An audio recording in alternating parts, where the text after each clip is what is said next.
There was a big bang. Loud screams echoed in my ears. I had to put my hands over them because it was just so loud. The next thing I remember was nearly being trampled as people ran frantically down the halls. I had no clue what was going on, but I knew it wasn't good.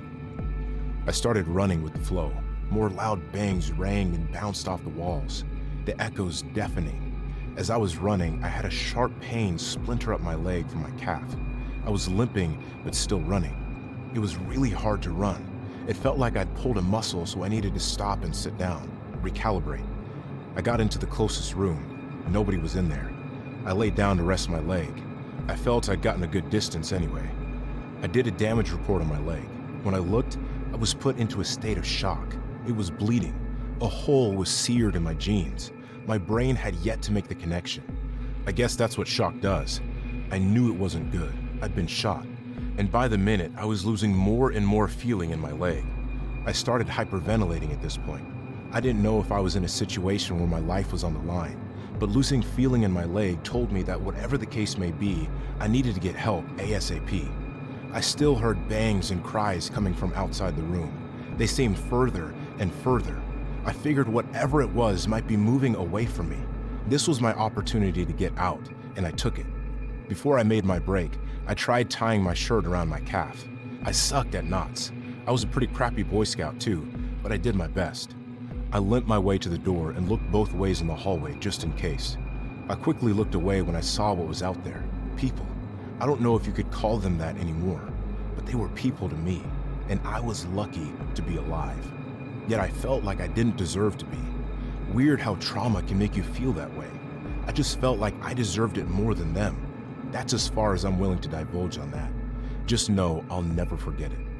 When I saw the coast was clear, I made my way out of the room, moving in the direction I was originally going. My hopes were to get to an exit. I started getting dizzy and began sweating. I looked down and saw that my tourniquet was soaked in blood. I honestly felt I'd pass out from the blood loss before I'd make it out. I made my way to the end of the hallway, where I'd have to make a right down another long one before I can get to the closest exit. When I did, I peeked my head around the corner to see two men with guns.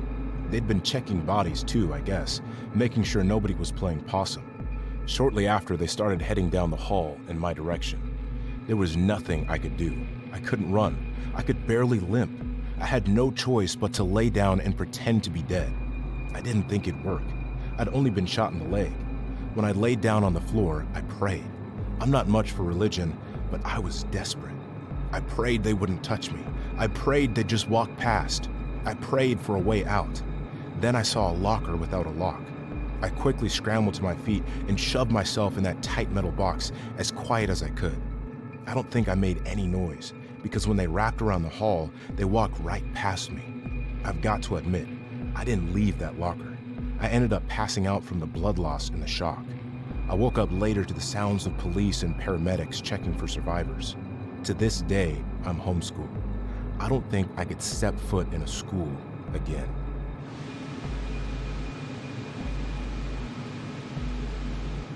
I was living in Mexico City when all of this happened. I think I was in 5th grade. I'd been attending a school my father taught at. I was very young, so I didn't really know what the cartel was. I was busy doing kid stuff, thinking kids things, playing with dolls or watching cartoons. I remember it was cartoon day at school. We were watching Mucha Lucha. I was pretty into it. I loved Mucha Lucha. Some of the other kids were drawing, others watching the TV too. Everything seemed normal. One of the boys got up to go use the restroom. When he got back, he looked like he'd seen a ghost. He ran to the teacher's desk and whispered something in her ear. I knew it had to be something really bad when I saw her reaction. I don't think any of the other kids noticed, but neither did I pay attention to anyone else but her at this point. She made a phone call. Then after that, she told us to get into a corner of the room with our backpacks over our heads. Keep in mind, I still had zero clue what was happening. And now I was being told to get in a corner and put a backpack over my head? Where was my father? Is he okay? She turned off the lights, closed the blinds on the door, and locked it. Some kids started crying, and she started yelling at them to be quiet. Eventually, everyone calmed down, and we just listened. It was quiet for a little while. But then we heard yelling. Cartel! Cartel! A banging came from the door. It was them. Nobody moved. Nobody spoke. All of a sudden, the door got kicked open. I guess the lock on the door was pretty useless if it only took them one try to get it open. I remember this part very vividly. As soon as the door was open, I saw several lasers pulse through the room. I was mesmerized by them. Several men with an assortment of machetes, knives, and firearms drawn flooded the room. My teacher started pleading, her arms up and waving over us, trying to protect us. They grabbed her by her hair and shoved her away from us. A chunk of them, -2, took her out of the classroom and out in the hallway. The two that stayed just stared at us. I couldn't make their faces because they wore masks, but I could see their eyes. Their eyes looked haunted. One of them looked like he'd been burned. His face looked scarred and inflamed around his cheeks and forehead. The other had a scar run along the side of his nose, up to the middle of his forehead. It looked recent, too. One of them had their laser pointed to my head. Kids were afraid for their lives, begging for their parents, their grandmothers, anyone. Another kid asked them if they were going to hurt us, but they stayed silent. What a cruel world we live in. There was yelling coming from the hall. A man, grunting and wailing, drowned out all the other noises I was hearing. Whoever it was, something bad was happening to him. The men in our room told us to go out into the hallway. There were several cartel members holding someone down. Then one of the cartel members looked at me, and only me, and said something I'll never forget. "Remember this, kids. If your mother or father owes us money, this is what's going to happen to them." The man on the ground started crying. He looked up at us, and I turned pale when I saw who it was. My father.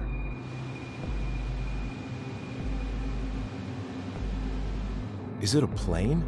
Maybe one of those hot air balloons? It dazzled and shimmered up there, suspended like a Christmas ornament. It appeared to be watching her. Could it be? Is it them? Is it time? "Up here, Abigail!" Mrs. Reddit slapped her ruler on Abigail's desk. "If I catch you looking off again, I'm sending you to the principal's office." When you were in Mrs. Reddit's classroom, you listened. But not Abigail. Not recently. It was an almost instinctual habit for her. She had been waiting for this moment for a long time, ever since she started having those dreams. Abigail raised her hand. "May I go to the restroom?" The teacher sighed but gave her the hall pass anyway. The school made it a policy that a student cannot be denied bathroom privileges for any circumstance. Teachers didn't like this because of the growing track record of kids never coming back to class, so another measure was made: hall monitors. This kept the checks balanced, allowed kids to use the bathroom, and prevented the delinquent ones from skipping school. But Abigail had no intention of leaving. She was looking for their message. They told her there'd be others. When she made it to the hallway, they were waiting. The time was coming soon, and they were all chosen. Had you looked at the group, you'd notice, but you wouldn't know why. They were all dark-haired, green-eyed, olive complexion. An interesting bunch, and nobody knew why they'd chosen these amongst the other 7 billion people in the world. Once they were corralled, they made their way outside. No hall monitor was in sight. Quite unusual, but this was destiny. Nothing was to stop it. The air was hot, the sun blinding. It was spring and the flowers were starting to sprout, the grass growing even greener from its long winter dormancy. They watched the sky to listen, awaiting the message. Sirens blared. It was no Wednesday. This wasn't a test. Back inside, Mrs. Reddit was listening to the emergency broadcast when she heard the intercom make an announcement. "This is Principal Brown. Teachers be advised to keep students in the classroom. The school will be under lockdown until further notice." Mrs. Reddit remembered Abigail. "Has anyone seen Abigail? Is she still in the bathroom?" They could see it from the sky. The message had arrived, and with it, the end of the human world. A ball of fire hurling through the atmosphere at record speed. It must have been 10 miles wide. They continued to watch. Some of them held hands, others mesmerized, almost hypnotized. Abigail thought about her mother, thought about their last morning together, the world's last morning together, making sure to tell her how much she loved her. She'd wanted to bring her with them, but there wasn't a choice. The fireball amplified the contrast of the sky. Everything shimmered in a bright white glaze, virtually impossible to see anything up there. It was close. They said it wouldn't hurt. Mrs. Reddit was hunched over her desk. She thought of what she could tell the kids, but couldn't gather the words to say. That's when the room got brighter, and before she knew it, the entire wall imploded following a deafening percussion. Glass, drywall, concrete blasted across the room, peeling away the layers of her skin like an onion until her bones crushed and scattered like powder.